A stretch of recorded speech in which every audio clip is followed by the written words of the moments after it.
From the campus of Howard University in Washington, D.C., this is NewsVision, a newscast written, reported, and produced by capstone journalists in the Department of Media, Journalism, and Film. The end of an era? As President Obama's final days are drawing near, NewsVision was out talking to voters to determine their thoughts on Obama's legacy. We also took to the streets to see voters at the polls. We'll tell you if the lines were long and what voters said about the wait. And from first-time voters to newly minted U.S. citizens, people express why their votes matter. Good evening, I'm Danielle Ledbetter, and this is NewsVision's 2016 election newscast. A variety of D.C. voters showed up in large numbers at the Banneker Community Center early Tuesday morning to cast their ballots. With a historic early voter turnout in D.C., day of participants lined up early and were enthusiastic. NewsVision reporter Miesha Miller has more. Uber driver Mohammed Jah came to America from Sierra Leone in 1975. Now a retired special education teacher and U.S. citizen, he says his right to vote in America means everything to him. I felt very good, and I know I've made my contribution to the policies that will benefit for everyone. At the Banneker voting location, hundreds of people lined up early in the morning to cast their ballots. Timitayo Adonlawo is a first-time voter who stood in line for about 45 minutes. After not receiving an absentee ballot from her hometown, she woke up early to make sure that she wouldn't miss the opportunity to vote here. I've been awake since about 7 a.m. running around campus. It hasn't hit me yet that I'm voting, but it will, and by that time it'll feel good when I have that little voting thing. It'll feel good. I'm going to save it. My kids will see it. Everybody says, I voted when I was 18. D.C. resident Margot Pave brought her 2 young children there to witness history. It feels great. As you can probably tell from the fact that I'm wearing white, I voted for Hillary Clinton, and I'm very proud to have been able to do that and have my little ones fill in the ballot with me. So we're at Banneker Community Center, where a majority of Howard University students vote, as well as the surrounding community. Now the line is out the door and wrapped literally down around the building and down the street. People have been here since 6 o'clock in the morning. The polls opened up at 7 o'clock in the morning, and from the people that I've spoke with, they told me that they've been here for about 40 to 45 minutes, but that wait is worthwhile. For Howard University News Service, I'm Miesha Miller. Thanks, Miesha.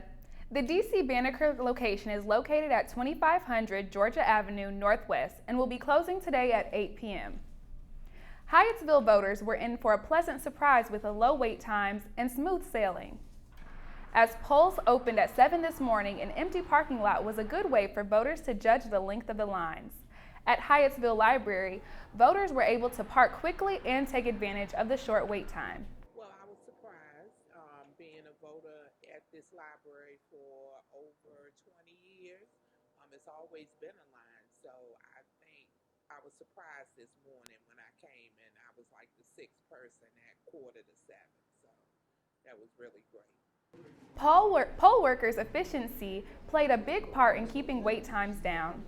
If early morning voting is any indication of how the lines will be for the rest of the day, perhaps you should consider casting your ballot at Hyattsville Branch Library. NewsVision was also at polls in Washington, D.C. this morning. At the crack of dawn, I, along with Danielle Solomon, went to polling locations in wards 1 and 6.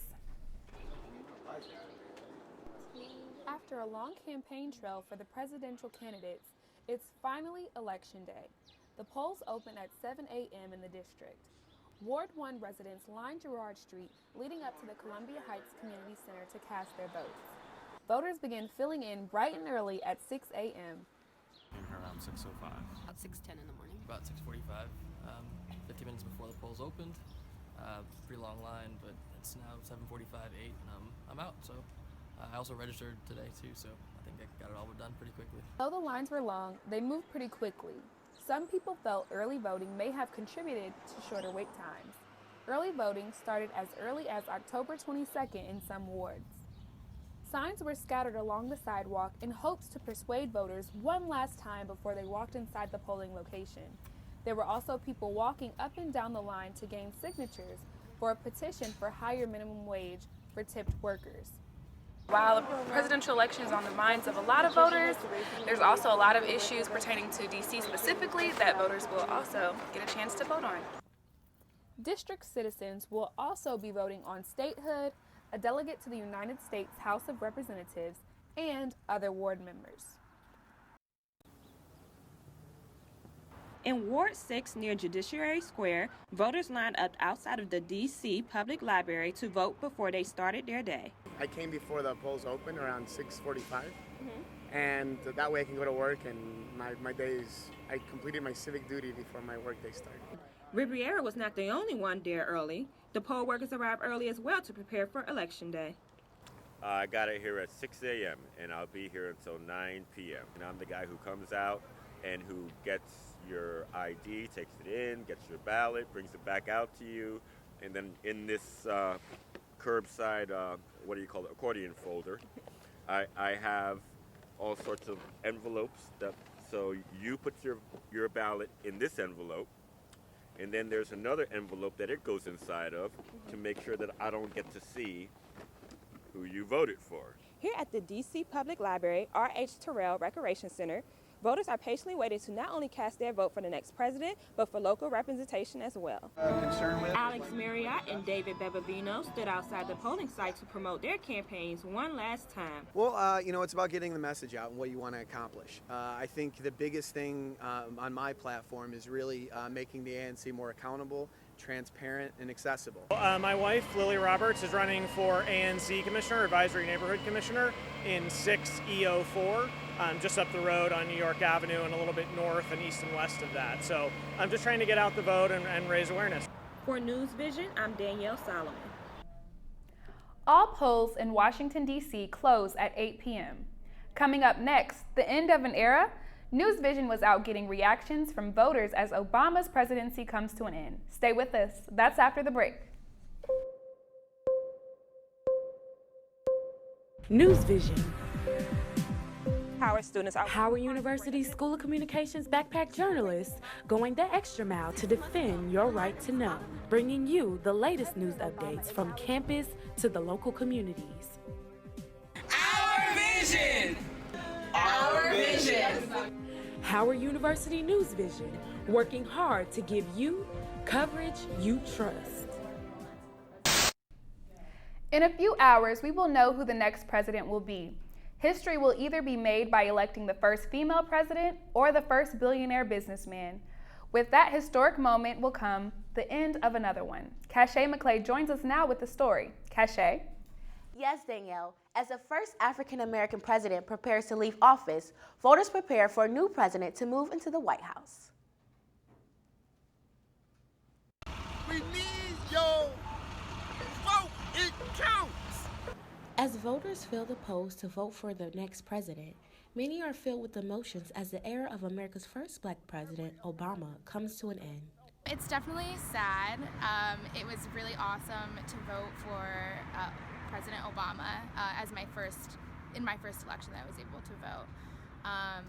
And I think he'll go down in history as probably one of the best presidents our country's ever had. So, while voters like Victoria Park spent their Tuesday casting their final vote, Jonathan Perk and his wife spent their Tuesday like they have for every Tuesday for the past 2 years outside of the White House, supporting the soon-to-be former president. We are very sad. We think that he is one of the most magnanimous, kind role models that we could ever have. While many voters dread the end of the Obama era, others are hoping to elect Democratic nominee Hillary Clinton to fulfill his legacy here in the White House. Her ways and thoughts and opinions are pretty much related to Barack Obama. Well, his time is up. It's time for him to move on, and I feel kind of saddened about it, but his time is up, and it's time for someone else to replace him. Whether that replacement will be Republican nominee Donald Trump or Democratic candidate Hillary Clinton, President Barack Obama, First Lady Michelle Obama, and their family will always be remembered as they find their place in history books. For NewsVision, I am Cache McClay. Thank you, Cache. And it is important to note that even though we will know our next president tonight, Barack Obama does not leave the Oval Office until January 20th. Throughout the election, news media has received backlash about its coverage of this campaign season. Cassidy Sparks has the story.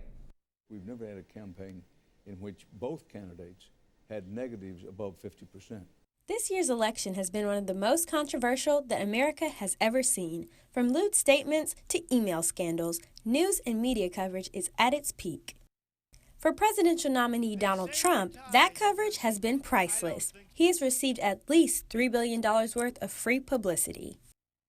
Many news organizations admit that they have struggled with journalistic bias and fairness while covering this election. Although it is the news media's responsibility to cover the election, voters have the choice to decide against viewing and supporting this coverage.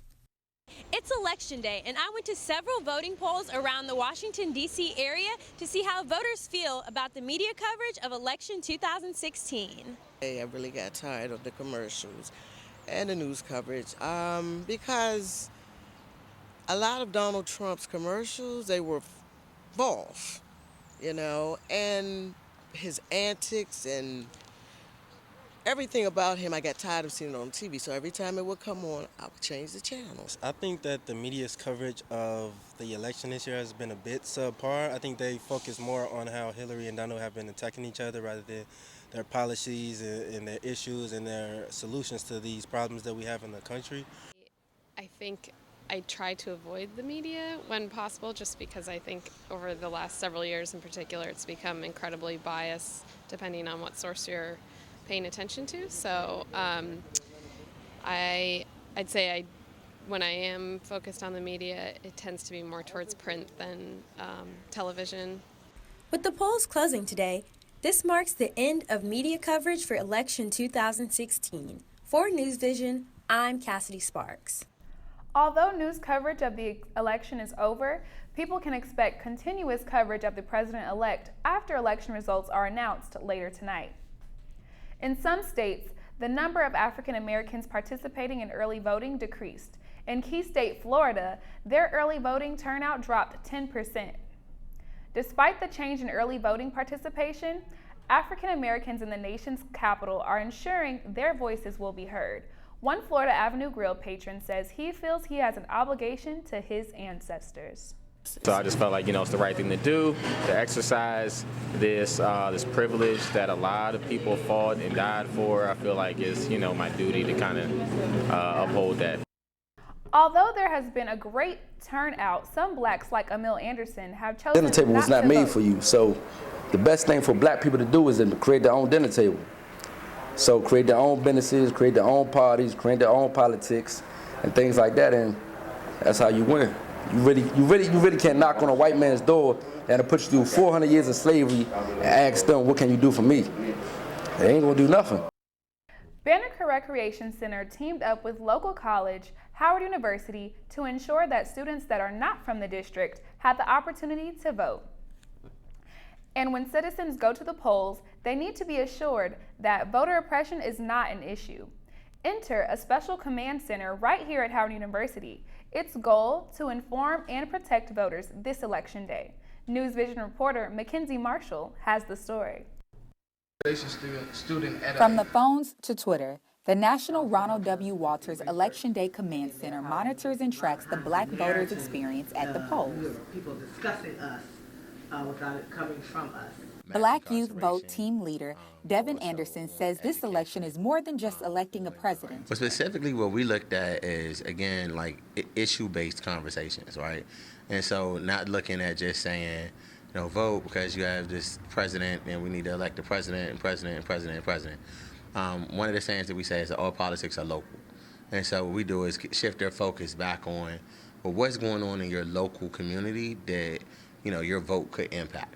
Public relations major Antoine Washington assisted the center by using Twitter to update the community on the black vote. Black voter engagement.